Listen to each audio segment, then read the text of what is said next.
Hello everyone. तो जैसा कि अब हमारे पास पीजी एडमिन है, तो चलिए अब इससे नया डेटाबेस क्रिएट करते हैं। ये एक टेस्ट डेटाबेस होगा। इसे क्रिएट करने के लिए हम डेटाबेसेस के ऑप्शन पर जाएंगे, वहाँ राइट क्लिक करेंगे और फिर क्रिएट पर क्लिक करेंगे और डेटाबेसेस के ऑप्शन पर क्लिक करेंगे। हम इस डेटाबेस को नाम देंगे जो कि होगा टेस्ट, और हम इस डेटाबेस को सेव कर देंगे। एक बार ये डेटाबेस क्रिएट हो जाता है, फिर हमारे पास एक नोटिफिकेशन आती है जिसमें लिखा रहता है कि डेटाबेस कनेक्टेड। तो जैसा कि अब डेटाबेस कनेक्ट हो चुका है और अब हमारे पास एक नया डेटाबेस है। इस डेटाबेस के अंदर हम टेबल्स भी ऐड कर सकते हैं। तो जैसा कि ये टेस्ट डेटाबेस है, तो हम ये भी देखेंगे कि इस डेटाबेस को डिलीट कैसे करें। हम इस डेटाबेस पर राइट क्लिक करेंगे और यहाँ से इस डिलीट ऑप्शन को सिलेक्ट करेंगे। ओके, ये हमने ग्राफिकल तरीके से देखा, लेकिन हम एसक्यूएल क्वेरीज का यूज़ करके भी डेटाबेस क्रिएट कर सकते हैं। लेकिन फ़िलहाल हम अभी वो कवर नहीं करेंगे। हम एक नया डेटाबेस क्रिएट करने से स्टार्ट करेंगे, जिसे हम आगे क्वेरीज राइट करने में यूज़ करेंगे, और हम उस डेटाबेस में टेबल्स और डेटा भी ऐड करेंगे। तो चलिए अब एक डेटाबेस बनाते हैं जिसका नाम होगा ट्रेनिंग।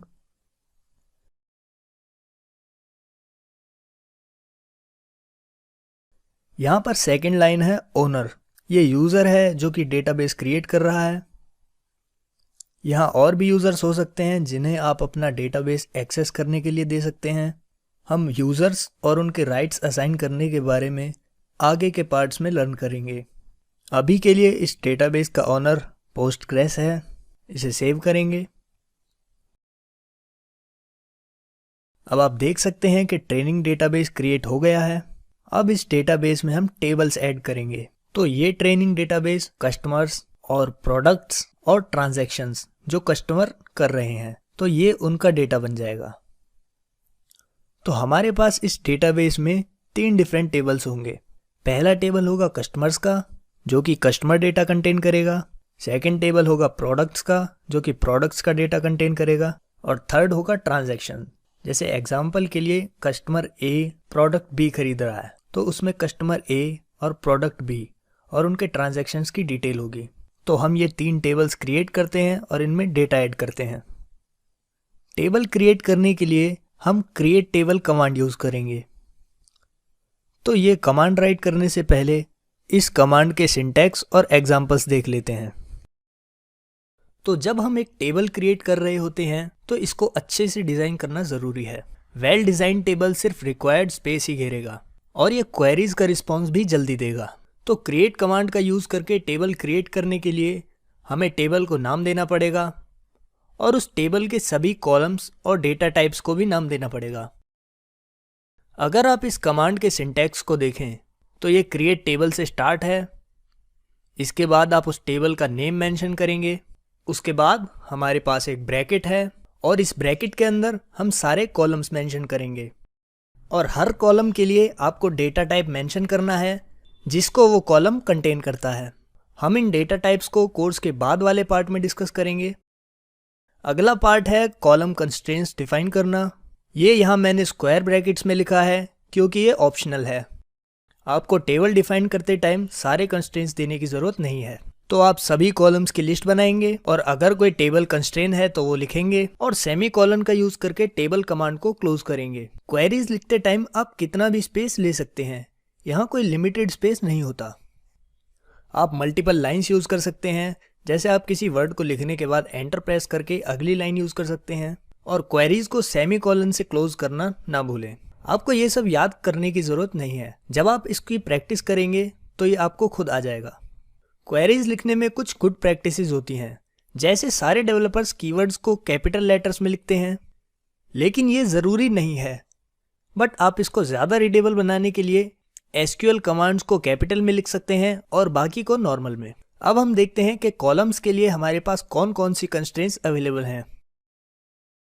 मेजरली यहाँ पर 6 टाइप्स की कंस्ट्रेंट्स होती हैं। फर्स्ट है नॉट नल। अगर आप किसी कॉलम को नॉट नल होने के लिए डिफाइन करते हैं तो ये ब्लैंक वैल्यू नहीं हो सकती, मतलब कि ये नल नहीं हो सकता। तो ये चेक ये इंश्योर करेगा कि डेटा एंटर करते टाइम आपके लिए जो भी कॉलम्स मैंडेटरी हैं, आप उनमें वैल्यूज को मिस आउट ना करें। और अगर आप उसमें वैल्यूज को मिस आउट करते हैं तो डेटा स्टोर करते टाइम ये आपको एरर शो करेगा। Default constraint. अगर किसी पर्टिकुलर सेल की कोई इनपुट वैल्यू मिसिंग है तो वहाँ डिफ़ॉल्ट वैल्यू लिखने के लिए डिफ़ॉल्ट कंस्ट्रेंट का यूज़ किया जा सकता है। यूनिक कंस्ट्रेंट ये एश्योर करेगी कि उस कॉलम के अंदर कोई पर्टिकुलर सेल की एक यूनिक वैल्यू हो।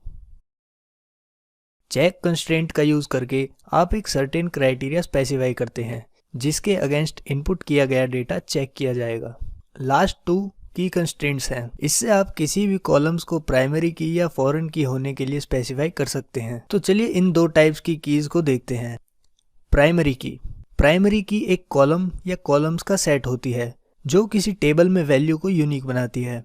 इसीलिए प्राइमरी की ये इंश्योर करती है कि डेटाबेस में कोई डुप्लीकेट रिकॉर्ड्स ना हो। अगर दो से ज्यादा कॉलम्स प्राइमरी की तरह यूज किए जाते हैं तो इसे कॉम्पोजिट की कहते हैं। फॉरेन की आमतौर पर एक कॉलम होता है जो किसी दूसरे टेबल के कॉलम का रेफरेंस देता है। तो चलिए इसको एक एग्जांपल की मदद से देखते हैं।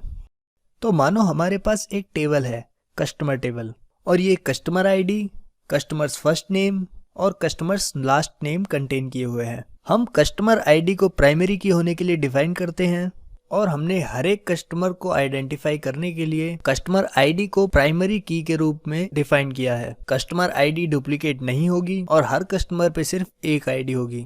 अब सेकंड टेबल में, जो कि ऑर्डर टेबल है, और इसमें हमें मिलने वाले सभी ऑर्डर्स की डिस्क्रिप्शन कंटेन है।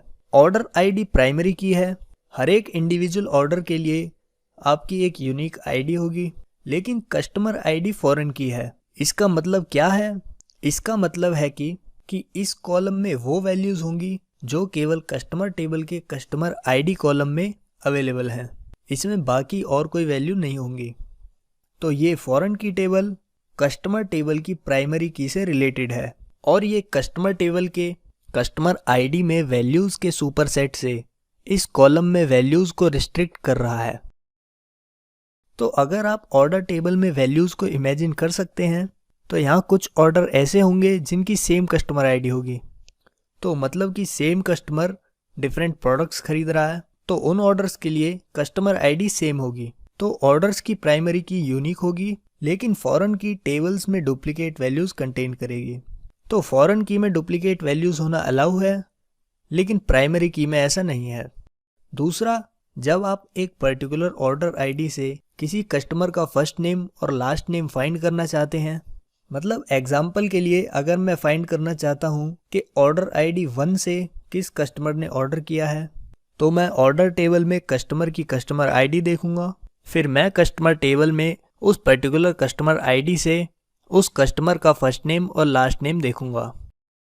तो ये हमारा की कॉन्सेप्ट था। ये स्पेसिफाई करना काफी इंपॉर्टेंट है कि कौन सी हमारी प्राइमरी की होगी और कौन सी फॉरेन की। तो चलिए इस इंफॉर्मेशन के साथ हमारे डेटाबेस में first table customer table create करते हैं। टेबल क्रिएट करने के लिए हम एसक्यूएल क्वेरी लिखेंगे। अगर आपको याद हो कि हमें ये स्क्रीन कहाँ से मिली, तो हमने डेटाबेस पर राइट क्लिक किया था और वहां से क्वेरी टूल सिलेक्ट किया था। तो ट्रेनिंग डेटाबेस पर राइट क्लिक करके क्वेरी टूल सिलेक्ट करना है।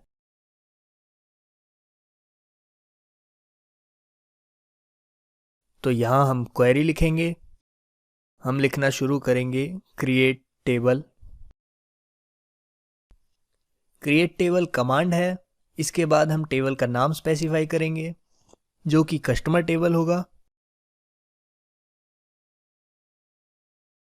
इसके बाद हम ब्रैकेट स्टार्ट करेंगे और इन ब्रैकेट्स के अंदर हम सारे कॉलम्स लिस्ट डाउन करेंगे। पहला है कस्टमर आईडी, फिर है डेटा टाइप जो कि इंटीजर होगा, कॉलम, कॉमा, फिर next column,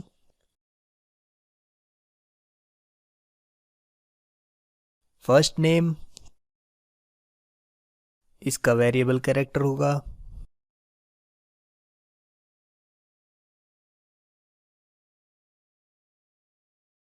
last name,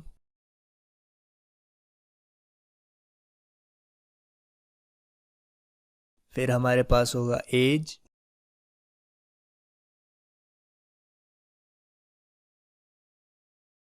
integer, फिर हमारे पास ईमेल आईडी होगी,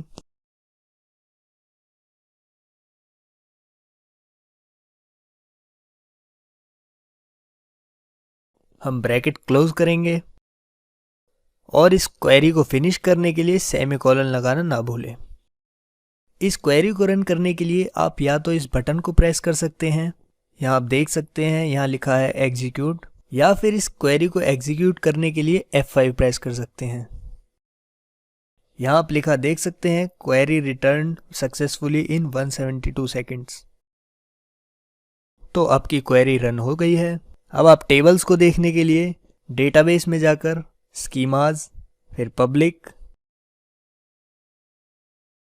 और यहाँ टेबल्स के अंदर हम टेबल देख सकते हैं, लेकिन अभी ये रिफ्रेश नहीं है। इसे रिफ्रेश करते हैं। अब यहाँ टेबल्स के अंदर आप कस्टमर टेबल देख सकते हैं। अगर आप यहाँ टेबल के अंदर कॉलम्स भी देखना चाहते हैं तो इस प्लस साइन पर क्लिक करें और आप यहाँ देख सकते हैं ये 5 कॉलम्स नेम आ गए हैं।